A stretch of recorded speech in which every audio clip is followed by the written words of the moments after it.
வணக்கம் ஃப்ரெண்ட்ஸ், நல்லா இருக்கீங்களா? உன்னை ஒருவருக்கு புரியாத போது, உன்னை ஒருவர் விட்டு விலகும் போதும், உனக்கு கோபம் வரும்போதும், உன்னை குறை கூறும் பொழுதும், உன்னிடம் யாரும் பேசாத போதும், உன்னை ஒருவர் வெறுக்கும் போதும் மௌனமாயிரு. மௌனம் ஒன்றே சிறந்தது. இது இன்னைக்கு தாட் ஃப்ரெண்ட்ஸ். வாங்க வீடியோக்குள்ளே போகலாம்.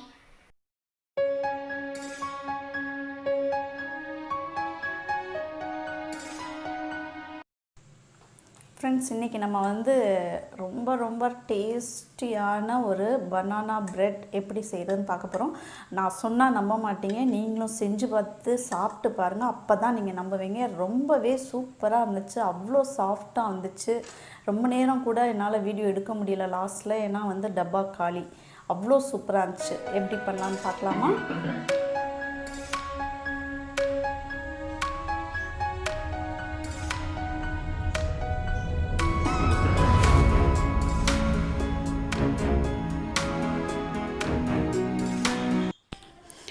இந்த பிரெட் செய்கிறதுக்கு நம்ம நல்ல பழுத்த வாழைப்பழமாக எந்த வெரைட்டி வேணாலும் எடுத்துக்கலாம். நாம் 1 கப் மாவில் இன்றைக்கி ப்ரெட்டு செய்கிறதுனால 1.5 வாழைப்பழம் எடுத்துருக்கிறேன்.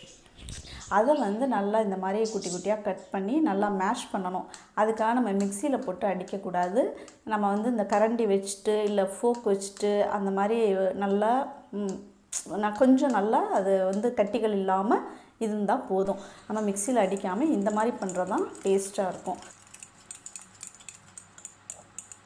அதில் 1 கப் சுகர், அதில் பாதி தான் சுகர் பார்த்திங்கன்னா தெரியும். பாதி நாட்டு சக்கரை இருக்குது, பாதி நம்ம வெள்ளை சக்கரை இருக்குது. ஸோ நாட்டு சக்கரை அந்த கலர் போடும்போது கலரும் நல்லாயிருக்கும், டேஸ்ட்டும் நல்லாயிருக்கும், உடம்புக்கும் ஹெல்த்தியானது கூட. இப்போ இதில் பட்டர், அதை கொஞ்சம் லைட்டாக மெல்ட் பண்ணி 1/2 கப் பட்டர், எல்லாமே ஒரே கப்பில் மெஷர் பண்ணுங்கள். அப்போ தான் அளவு சரியாக இருக்கும். ஓகே ஃப்ரெண்ட்ஸ், அதில் பாதி கப்பு பட்டர் எடுத்து அதை லைட்டாக மெல்ட் பண்ணி அதில் நம்ம சேர்த்துட்டு அதையும் நல்லா விஸ்க் வச்சு நல்லா மிக்ஸ் பண்ணிடுங்க. இதுக்கப்புறம் அது கூட நம்ம 2 முட்டை சேர்க்குறோம்.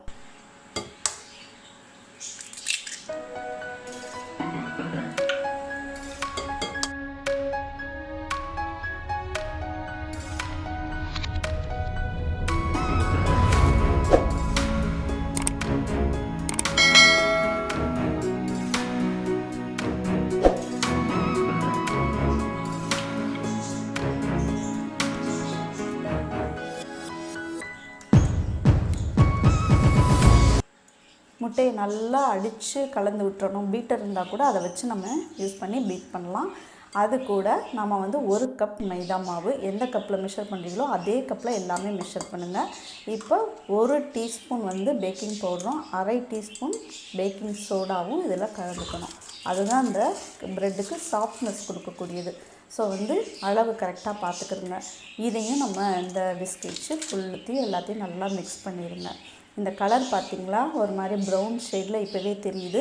அதுக்கு காரணம் நம்ம நாட்டு சக்கரை சேர்த்தது தான் காரணம். அது ரொம்ப டேஸ்ட்டு கொடுத்துச்சு ஃப்ரெண்ட்ஸ். ரியலி அந்த ஃப்ளேவர் ரொம்ப நல்லா இருந்துச்சு. இப்போ கொஞ்சம் வாசனைக்காக நம்ம வெனிலா எசன்ஸு விடுறோம்.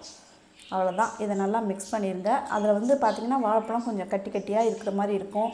அதை யோசிக்கவே செய்யாதீங்க. இதுதான் அதோட ரியல் டேஸ்ட்டுக்கு காரணமே. அந்த வாழைப்பழம் இதெல்லாம் கொஞ்சம் கொஞ்சம் இந்த மாதிரி இருக்கிறது தான் நல்லா இருக்குது. அதனால் அப்படியே நீங்கள் விஸ்க் வச்சு மிக்ஸ் பண்ணி நம்ம இந்த கேக் செய்யுங்க. மிக்சியில் காரணத்தை முன்னிட்டும் வாழைப்பழத்தை அடிச்சிடாதீங்க.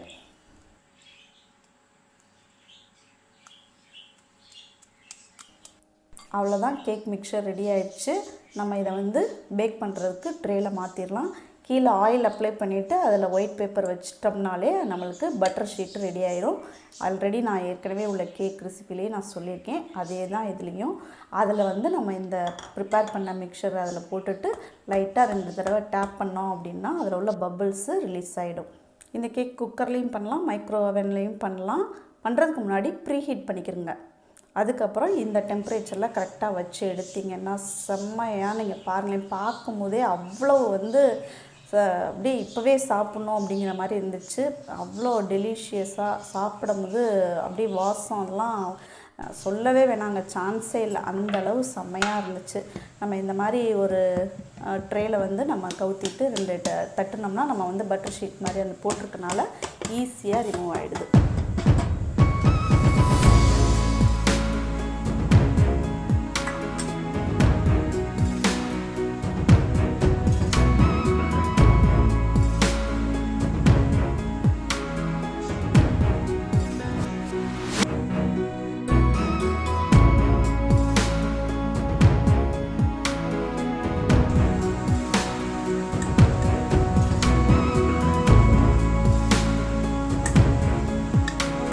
அவ்வளோதான் ஃப்ரெண்ட்ஸ், ஈஸியான ரொம்ப சிம்பிளான பொருட்களை வச்சு செஞ்ச பனானா பிரெட் ரொம்ப சூப்பராக வந்துருந்துச்சு. நல்லா சாஃப்டாக இருந்துச்சு, வாசமாக நல்லா சாப்பிடும்போது அவ்வளோ விருப்பமாக சாப்பிட்டாங்க பிள்ளைங்கள்லாம் வீட்டில். ஸோ நீங்களும் செஞ்சு பார்த்து சாப்பிட்டு பாருங்கள். அப்போ தான் உங்களுக்கும் இது வந்து நான் சொல்கிறது எந்த அளவு அப்படிங்கிறது புரியும். கண்டிப்பாக நீங்களும் வீட்டில் செஞ்சு பசங்களோட ஜாலியாக சாப்பிட்டு பாருங்கள். அடுத்த வீடியோவில் உங்களையெல்லாம் நான் மீட் பண்ணுறேன் ஃப்ரெண்ட்ஸ். தேங்க்யூ.